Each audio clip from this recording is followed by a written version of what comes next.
Assalamualaikum warahmatullahi wabarakatuh. Berjumpa kembali bersama saya Romza dalam program podcast Narasi dan Informasi nadingancu.com.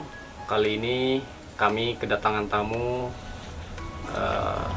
Komisioner Bawaslu Kabupaten Nganjuk, Bapak Abdul Syukur Junaidi.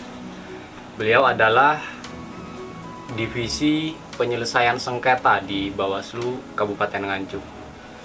Terima kasih atas kehadirannya Pak Syukur, dan saya yakin panjenengan sebenarnya punya kegiatan yang cukup padat mungkin.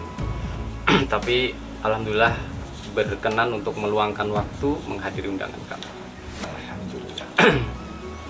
Untuk kali ini kita akan bahas tentang, ini kan pemilu sudah dimulai tahapannya ya Pak ya. Jadi Bawaslu sebagai salah satu penyelenggara pemilu, dalam proses tahapan ini yang sudah dilakukan itu apa saja begitu? Ya, terima kasih. Assalamualaikum warahmatullahi wabarakatuh. Selamat halo sahabat Bawaslu dimanapun Anda berada, dan sahabat-sahabat Nadi Nganjuk. Dalam proses tahapan pemilu sekarang sudah memasuki tahapan vermin, ya, Verifikasi administrasi. setelah kemarin sudah melewati pendaftaran partai politik peserta pemilu 2024, sekarang sudah mulai tahapan untuk vermin. Oke. Ya, vermin itu ya banyak persoalan sebenarnya yang kita hadapi.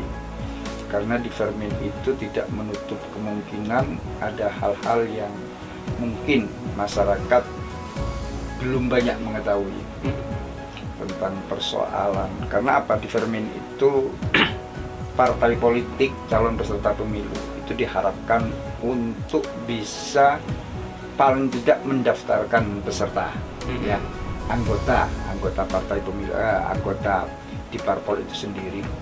Itu aturannya kalau di daerah itu penduduknya kurang daripada 1 juta, itu kita pakai per 1000. Per 1000 ya? Ya, per 1000. Tapi kalau penduduknya itu lebih daripada 1 juta, kita pakai 1000. Jadi 1000 berarti kalau pakai 1000 itu berarti kalau anggotanya itu penduduknya 1 juta, berarti ya setiap partai politik itu harus bisa menyetorkan anggota itu 1000 Minimal 1000. Lebih itu lebih baik. lebih baik Ya, tentunya. betul. Nah, persoalan di vermin ini yang sangat-sangat krusial, yaitu masalah hak masyarakat yang sebenarnya tidak terlibat dalam partai politik dalam tanda kutip sebagai anggota partai politik, tapi kadangkala ya ada yang dicatut namanya. Dicatut Ya. namanya. Itu yang mungkin yang menjadi persoalan yang sangat, kalau saya katakan ya, sangat rumit gitu loh. Karena kita harus berhadapan dengan aplikasi yang ada di KPU, yaitu Sipol, ya, sehingga kita harus mensinkronkan itu. Nah, tahapan ini sebenarnya ya tahapan yang setiap 5 tahun sekali, setiap ada pemilu itu memang betul dilaksanakan tahapan ini. Cuman sistemnya yang agak berubah. Kalau tahun kemarin itu partai politik harus menyetorkan tanda anggota itu hard copy, jadi fisiknya. Fisik ya. Tapi sekarang cukup melalui Software. Oke. Itu salah satu perbedaannya ya, pemilu sebelumnya dengan pemilu yang sekarang. Betul. Kembali lagi ke soal tahapan di proses verifikasi administrasi ini, kalau Bawaslu itu mengawasi bagian apanya di proses itu? Kebetulan ya dalam tahapan ini yang aktif kan KPU. Ya. Untuk verifikasi administrasi keanggotaan itu. Nah, Bawaslu dalam hal ini sebagai lembaga yang mempunyai tugas untuk mengawasi, itu tugasnya adalah mengawasi prosedur kerja. Ya, prosedurnya KPU itu dalam melaksanakan verifikasi administrasi betul jadi, sesuai dengan undang-undang atau tidak. Ya, betul. Secara teknis berarti setiap hari Bawaslu melakukan pengawasan begitu ya? Selain juga kita datang ke kantor KPU, kita di kantor Bawaslu juga berusaha untuk mencari mungkin ada temuan di sipol itu. Kita sandingkan dengan temuan yang ada di KPU. Oh, jadi secara mandiri Bawaslu juga melakukan proses pengecekan itu ya? Pengecekan. Oke. Selain juga di KPU ada yang melakukan pengawasan. Nah, tadi Pak Syukur sempat menyampaikan soal ada permasalahan yang cukup menjadi perhatian begitu ya. Salah satunya adalah pencatatan nama gitu untuk menjadi anggota partai politik. Kalau di Nganjuk Pak, itu sampai sekarang ada nggak yang temuan yang seperti itu gitu Pak? Ya, alhamdulillah di Nganjuk itu sampai detik ini ya sudah ada kurang lebih 6 atau 7 orang ya. Sebenarnya kemarin itu ada 9 orang, cuman karena persyaratannya harus membumbui materai di situ, surat pernyataannya itu materai, maka ada 2 orang yang tidak mau itu ya kami pada dasarnya Bawaslu itu hanya ingin melindungi hak-hak masyarakat warga negara ya, yang mempunyai hak. Jangan sampai hak warga negara itu terkebiri gitu dengan kebijakan parpol gitu. Nah, makanya di Bawaslu itu ada yang namanya PAM ya. Posko Aduan Masyarakat. Maka kami sampaikan kepada semua masyarakat, khususnya masyarakat Nganjuk, apabila terdapat nama yang mungkin ya tercatut oleh salah satu partai padahal yang bersangkutan bukan anggota partai, silakan datang ke Bawaslu, kami siap untuk memfasilitasi tentang itu. Kantor Bawaslu ya? Iya. Kalau barangkali ada yang belum paham kantor Bawaslu Pak, boleh alamatnya? Bawaslu itu ada di Jalan Dermojoyo. Jalan Dermojoyo. Kebetulan kita sementara ini pakai X Perumahan Pimpinan Dewan. Siap. Mungkin lebih terkenalnya mungkin di depannya masjid ya, masjid almarhum ya. Tam Pak almarhum Haji Kayat gitu ya. Kayat di situ. Nah, di sana Pak, di PAM itu pelayanannya mulai dari jam berapa sampai jam berapa? Sebenarnya kalau aduan itu ya non-stop lah. Non-stop. Karena kita ya. Kalau malam-malam boleh juga ke sana? Boleh juga. Masih ada security di situ. Oh gitu ya. Security juga ada. Tapi alangkah baiknya kalau di jam kerja. Di jam kerja itu teman-teman staf sudah siap dengan alat kerjanya. Ya, alat kerjanya apa saja yang perlu dilengkapi oleh pelapor atau pengadu, ya itu nanti bisa kita layani. Misalnya begini Pak, ada katakanlah si A begini ya, ini khawatir begitu, namanya dicatut gitu. Ini datang ke Bawaslu, kemudian ingin tahu ini nama saya kira-kira nanti ini masuk di anggota parpol atau tidak ya, ini bagaimana caranya begitu. Itu bisa nggak Bawaslu menjelaskan? Bisa, karena ada aplikasi ya, aplikasi yang namanya Lindungi Hakmu atau apa portal apa itu. Sebenarnya itu punyanya KPU sebenarnya. Cuman kita bisa mengakses itu. Info pemilu kalau tidak salah. Ya, info pemilu ya. Itu mungkin bisa nanti sahabat-sahabat sekalian ya, masyarakat untuk bisa memberikan, katakanlah datang ke kantor Bawaslu untuk menanyakan. Nanti akan dibantu sama staf Bawaslu begitu ya. Kebetulan ya teman-teman staf itu sudah paham semua itu. Sudah ngerti lah, kalau ada ya kita tinggal memasukkan nik, nanti akan ketahuan. Tadi Pak Syukur sempat menyampaikan ada 9 atau berapa tadi ya, 9 orang begitu ya. Itu hasil dari temuan Bawaslu atau memang aduan masyarakat begitu? Persoalan itu memang ini fokus kepada aduan, makanya namanya PAM ya, PAM. Artinya PAM itu posko aduan masyarakat. Jadi kita tidak aktif ya, tidak aktif. Tapi kalau pelanggaran kita yang aktif, baik pelanggaran itu sumbernya dari laporan maupun temuan. Tapi kalau ini kan kita hanya menampung ya, memfasilitasi jangan sampai hak-hak warga masyarakat itu terkebiri oleh kepentingan parpol. Pak 9 atau berapa orang tadi itu? 9 apa 7 Pak tadi? Ada yang fix itu ada 6. 6 ya? Ya. Yang resmi membuat aduan ke Bawaslu. Ya. Itu kasusnya bagaimana tuh? Maksudnya dia ini mengadu karena dia adalah TNI Polri yang tidak boleh menjadi anggota partai politik, ternyata dicatut oleh salah satu partai politik misalnya, atau bagaimana kasusnya mereka? Kebanyakan itu sebenarnya masyarakat biasa. Cuman mereka itu kan tidak mau terlibat secara praktis di partai politik. Maka mungkin ya karena ada keinginan mereka untuk menjadi pegawai negeri, terus atau yang paling terdekat ini mau menjadi tenaga ad hoc di penyelenggara. Nah, kalau sudah terindikasi bahwa dia adalah anggota parpol, maka itu akan dijadikan catatan bahwa dia adalah partisipan partai politik. Itu yang pertama. Yang kedua, kemarin itu juga ada yang namanya perangkat desa. Perangkat desa. Meskipun ya perangkat desa itu di dalam undang-undang itu tidak diatur secara khusus tentang keanggotaan sebagai partai politik. Kemarin kita sudah sepakat bahwa perangkat desa itu kalau masuk ke partai politik masih tetap MS. Memenuhi syarat. Syarat. Kecuali nanti dia menjadi pengurus yang tidak boleh. Tidak boleh. Nah, terus ada lagi PNS atau ASN. Yang dicatut ini yang berbahaya sebenarnya.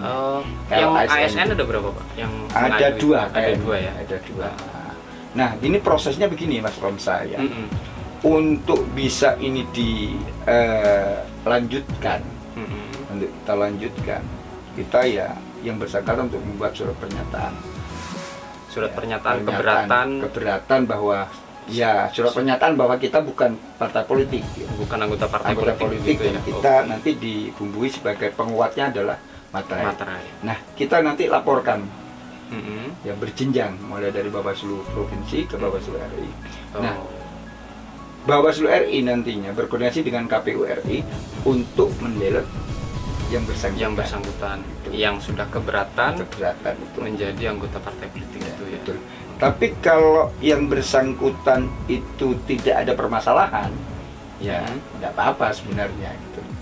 Kita tidak memaksa gitu loh. Bukan karena itu bukan pelanggaran ya, bukan pelanggaran pemilu sebenarnya. Gitu. Tapi kalau ASN kan memang tidak boleh ya Pak ya? Ya. Sebagai anggota partai politik. Di hukum atau di undang-undang ASN tidak boleh. Tidak boleh. Ya. Gitu. Makanya dia juga mungkin ya mikirnya ya ini berbahaya untuk karir masa saya gitu. Karirnya gitu. Akhirnya melapor ke Bawaslu. Kalau sampai sekarang Pak tahapan setelah menerima aduan ini Bawaslu, berarti prosesnya ini sudah disampaikan ke Bawaslu ke provinsi atau masih ditampung dulu di Bawaslu? Kita langsung kita via online ya. Kita sampaikan melalui link yang ada yang diberikan oleh Bawaslu RI. Kita masukkan situ diproses. Nah, ini yang perlu ada pemahaman. Ya, kita itu hanya menyampaikan itu tentang persoalan terlaksana atau tidak. Itu kan kembali lagi kepada terlaksana maksudnya KPU. Di-delete atau tidak? Gitu. Gitu. Tapi paling tidak dengan adanya surat pernyataan itu, mereka sudah keberatan. Sudah menjadi bukti bahwa dia bukan anggota partai politik. Jadi kapasitas Bawaslu hanya menyampaikan aduan ini ya. Disampaikan ke KPU RI melalui Bawaslu RI. Ya, gitu. Dalam verifikasi admin ini dari tadi verifikasi administrasi ya, Pak. Kalau kita kembali ke soal tahapan pemilu itu, setelah verifikasi administrasi itu nanti Bawaslu apa nih yang akan diawasi? Ya, kita setelah ini kan ada perbaikan. Ya, parpol diberi kesempatan untuk memenuhi persyaratan. Satu contoh katakan, keanggotaan yang harusnya 1/1000 atau 1000, ternyata setelah diadakan fermen awal, ternyata tidak mencukupi itu, maka parpol diberi kesempatan oleh KPU untuk memperbaiki itu. Nah, dalam perbaikan itu kami punya kewajiban untuk mengawasi itu. Itu yang pertama. Yang kedua, setelah selesai itu nanti ada yang namanya verpat. Verifikasi faktual. Oke. Tapi verifikasi faktual itu menurut keputusan MK, itu yang diverifikasi faktual itu hanya partai baru atau partai yang tidak lolos di Senayan. PT ya. PT itu. Nah, kita nanti akan berbarengan bersama-sama dengan KPU untuk verpatnya itu. Jadi KPU melakukan verifikasi faktual, terus kemudian Bawaslu kita waskat mengawasi secara melekat. Oke. Kalau verifikasi administrasi ini sampai kapan, Pak? Ini kemarin ya, sebelum ada KKPU, keputusan Komisi Pemilihan Umum, itu kan sampai tanggal 29 ini Agustus ini. Tapi diperpanjang sampai tanggal 6 kalau tidak keliru ya. 6 September ya. Untuk perbaikan dalam hal ini, klarifikasi kepada kegandaan eksternal. Satu contoh katakan Mas Robza sebagai anggota politik A, ternyata juga masuk di partai lain. Maka KPU memberi kesempatan kepada Mas Robza untuk membuat surat pernyataan. Partai mana yang Mas Robza itu kehendaki. Nah, kalau sudah Mas Robza itu membuat itu, sudah selesai. Berarti partai A yang dipilih katakan. Itu sudah selesai. Tapi kalau kedua-duanya partai itu sama-sama bisa menunjukkan surat pernyataan, surat pernyataan dari Mas Robza, maka kewajiban KPU harus mendatangkan Mas Robza. Secara fisik harus didatangkan kantor KPU. Dia harus memilih salah satunya. Oke, karena tidak boleh dua ya. Tidak boleh dua. Nanti malah milih 3, 4, 5. Kayak orang poligami nanti. Gitu. Jadi harus didatangkan ke KPU, dia harus milih satu. Gitu ya.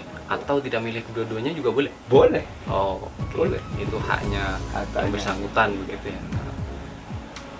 Ini kalau verifikasi administrasi sampai tanggal 6, kira-kira ya perkiraan tanggal 6 ya Pak ya? Iya.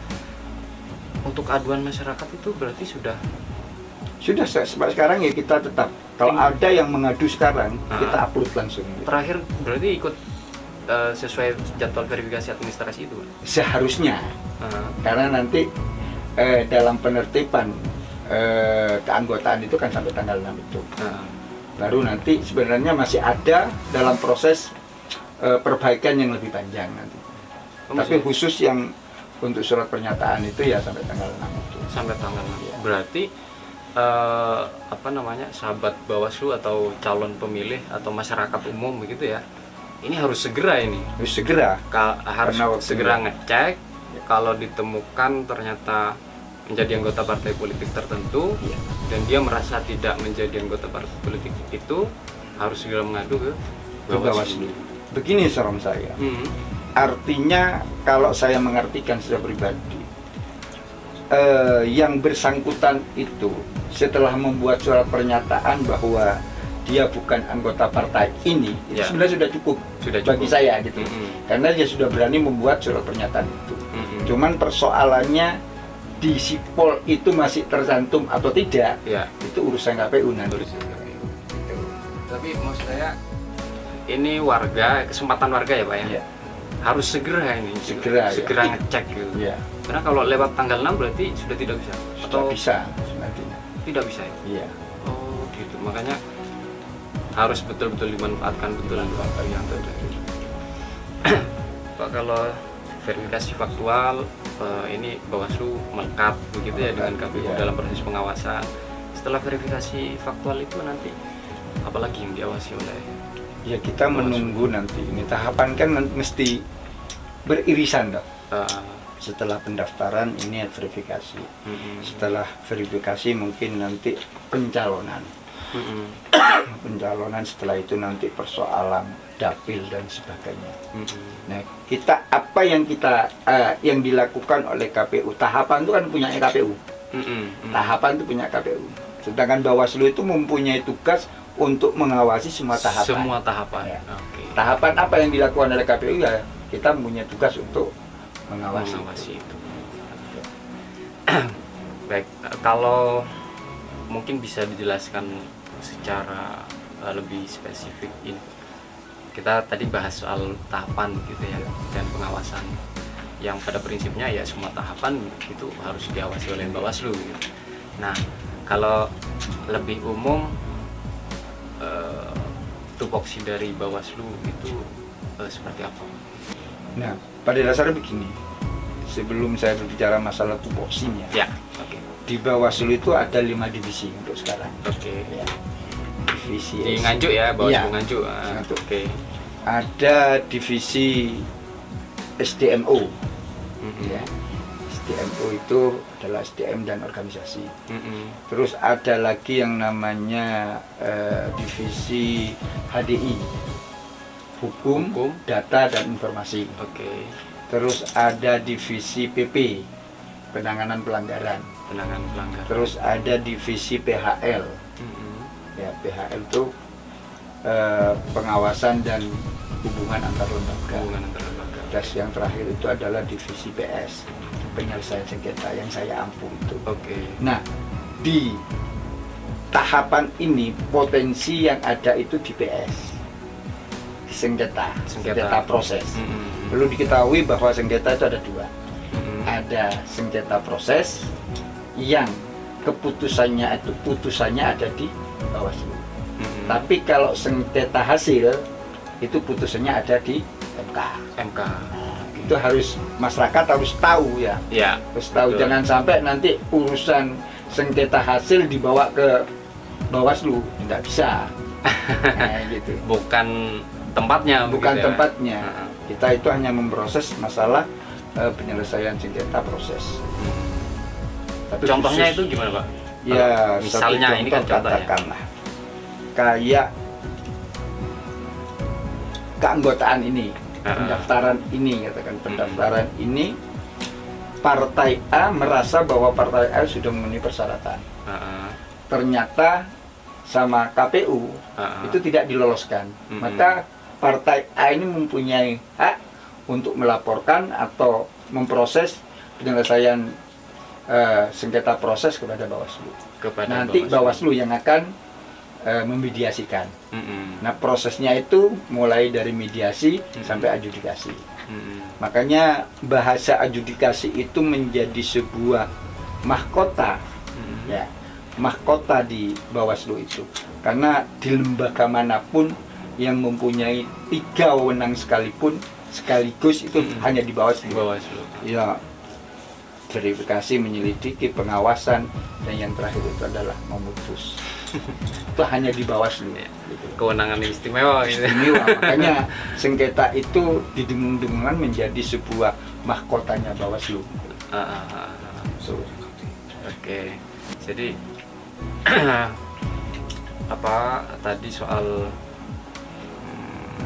Bawaslu ini seperti apa tupoksinya sudah dijelaskan. Ada beberapa divisi itu yang tentu punya tugas dan fungsi masing-masing gitu, Pak.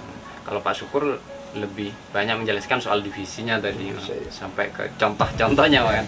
Karena memang divisinya beliau. Ya, penyelesaian sengketa. Kecuali sengketa keluarga enggak. Enggak bisa ya? Enggak bisa. Nanti masyarakat kalau iya perlu dijelaskan juga ke masyarakat. Kalau punya sengketa di keluarga jangan dibawa ke Bawaslu gitu. Jangan, Pak. Ya, repot nanti Bawaslu. Iya. Saya kira terima kasih dan sudah banyak yang Pak Syukur jelaskan. Siap. Ini mudah-mudahan membantu masyarakat untuk memahami. Terutama ya kaitannya dengan yang berkepentingan langsung dengan masyarakat ya, soal hak-hak pencatutan misalnya tadi itu silahkan nanti bisa berkoordinasi atau berkonsultasi ke Bawaslu, mengadu ke Bawaslu. Ini penting untuk dipahami oleh masyarakat. Siap. Nah, sebelum kita selesaikan forum ini, Pak Syukur barangkali ada himbauan pada masyarakat begitu Pak. Silakan. Terima kasih sahabat-sahabat Bawaslu dimanapun Anda berada, juga sahabat Nadi. Dalam akhir season ini kami dari Bawaslu hanya menyampaikan pesan kepada masyarakat, khususnya masyarakat Nganjuk, kalau ada persoalan berkenaan dengan kepemiluan, jangan segan-segan datanglah ke kantor kami yang ada di Trunojoyo. Kami siap untuk melayani, memfasilitasi, dan menindaklanjuti apa yang menjadi hak daripada warga masyarakat. Yang terakhir mungkin bersama rakyat awasi pemilu, bersama Bawaslu tegakkan keadilan pemilu. Ya, terima kasih Pak Syukur. Saya mohon maaf kalau ada kesalahan atau ada kurang-kurangnya. Dan tentu Pak Syukur sudah tahu kalau saya juga manusia biasa. Biasa, sama dengan saya Pak. Iya. Jadi mohon dimaafkan. Sekali lagi terima kasih banyak atas waktunya, atas materi yang sangat penting disampaikan kepada masyarakat, kepada sahabat Nadi, kepada sahabat Bawaslu begitu. Dan saya berpesan kepada sahabat Nadi, sahabat Bawaslu dan masyarakat umum, ikuti terus podcast kami untuk mendapatkan narasi yang berkualitas dan tentu juga informasi yang selalu up to date gitu. Saya akhiri. Assalamualaikum warahmatullahi wabarakatuh. Waalaikumsalam warahmatullahi wabarakatuh.